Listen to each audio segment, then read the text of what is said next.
Sanibonani khala maphupho makuthi umusha la ekhaya besicela nje ukuthi subscribe ukuze ke njalo masifaka la ku YouTube channel yethu ungaphuthelwa noma ngabe nini uma ukuthi ke le video uyibuka ku TikTok besicela ukuthi uphuthume bakithi useshe lapha ku TikTok ufike usifollow ngijwayele kuba live nje uzobona wonke ama video amaningi kodwa ama video amaningi agcwele la ku YouTube so kwakho ukuthi subscribe and turn on a notification bell ukuze njalo uma ngifaka ama video izothi nqinqi efonini yakho ukuze ubone ukuthi la sikhuluma ngani ngoba wonke ama comment eniwabuzayo ngizolokhu nje ngenza ama video ngafaka uma ke nawe ubuzile ungakayiboni impendulo yakho scrolla semaningi ama video engiwenzile uzofika ke lapho ubone mhlawumbe impendulo yakho noma mhlawumbe uphuphe ungeza nawe uzoscrolla uzocinga impendulo ake ngiqhubeke ngichaze amaphupho eniwabuze kuma comment section.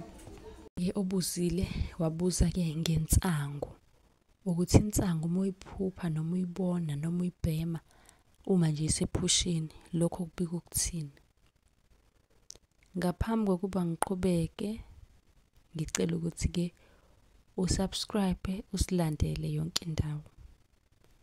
Insangu ke kuwuphawu oluhle uma uyibhema okungenzeka ungene izidalwa ezayibhema yona insangu emandulo.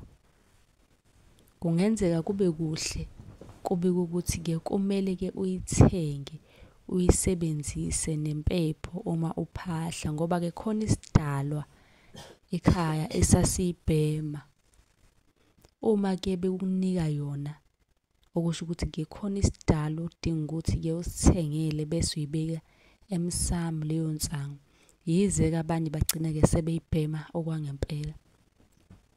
Uma uyibona itshaliwe kubikwa ifa lokhokho bakho okungenzeka kumele ke uhwebe ngayo ukuze uphumelele insangu. Uma uyibona iningi lelo phupho lisuke libika impilo enhle futhi ende nomqondo okhaliphile kuwena.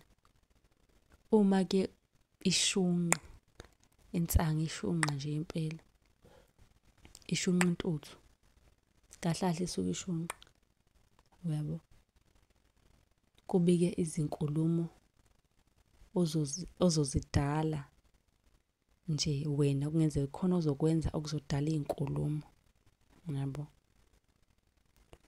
Uma ke unombuzo ungabuza ku comment ukuze sizokwenzela yakhe ivideo sichaza lokho ozobe ukubuzile.